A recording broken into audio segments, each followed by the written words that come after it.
Hello, I'm Dave Walters at DW Windows, and I'm just making a little video to try and make heads or tails and explain in layman's terms what the FENSA regulations are all about. Firstly, what is the FENSA regulations? It was brought in April 2002 and it's designed to ensure that double glazing companies like ourselves are fitting windows to the current building regulation standards. There are several different documents, probably that thick if you put them all together, but today I just want to talk about document F, which is ventilation. Okay, document F, ventilation. The main thing we talk about here is the opening windows and trickle ventilation or background ventilation. A lot of questions I normally get asked by customers is, do I have to have trickle vents? And the answer is, if it's a new build or an extension, then yes, you do. That's building regulations for all new properties. If it's a replacement window, then it depends on what the old window had. So if the old windows had trickle vents, then we have got to replace the new window with trickle vents. And the rule is, it's a bit of a grey area, but the rule is, as long as we're not making the situation any worse. Is there any alternative to trickle vents? Well, firstly I should say, what is a trickle vent? And I've got one here to show you. That's a trickle vent. It's a hooded vent. The outside has got a grill to stop insects getting in, and the inside has got a flap on it so it can be opened and closed. Okay, that one there's about a foot long. You can get bigger ones and slightly smaller ones as well, depending on the size of the window and the room that we're putting them in. Is there an alternative to a trickle vent? Yes, there is, and it's quite costly. A mechanical ventilation, or in other words, extractor fans in every habitable room, or you can have the old-fashioned air bricks put back in, which again, very unsightly. A lot of people don't like the look of trickle vents, but unfortunately that's the regulations. We have to work to them and abide by them. But there are a few ways of getting around it, and a lot of the new builds now are having mechanical or electrical ventilation fitted as standard. Why do you have to have trickle vents is another question I get asked quite a lot. And it's to allow the room to breathe. It gets rid of fumes off fires and what have you, and it also helps to reduce ventilation. I'm not a massive fan of them because our windows now are A+ energy rated, they're triple sealed, we use the latest glass, and then we have to drill a hole in the frame and put a ventilator on to allow that warm air to escape.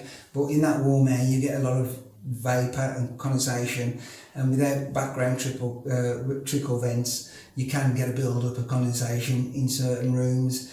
Houses now are that thermally efficient and sealed. Some properties do need background ventilation to stop that building from sweating too much. Where do they get fitted? So the trickle vents get fitted as high as possible on the window. It's supposed to be at least 1.7 metres above the floor level, but when we're replacing windows we have to work with what we've got. So as high as possible on the window. A couple of things to watch out for. Now, if we're replacing your windows, we're taking out a window like that which has got an opener on the top, and you want to put an opener on the bottom to give you an adequate fire escape, so we've got to mix and match two lots of regulations here.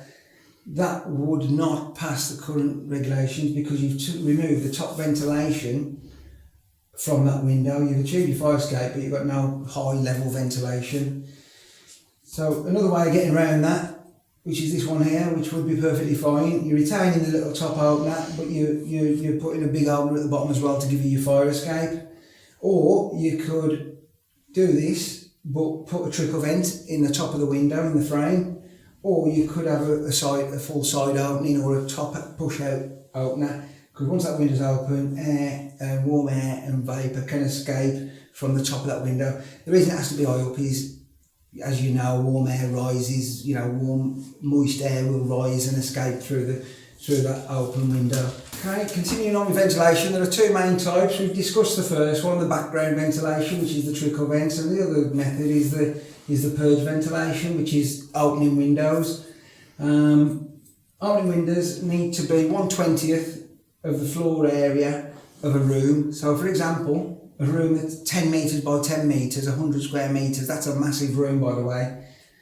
100 square metres, that would require clear opening of 5 metres. 5 is a 20th of 100.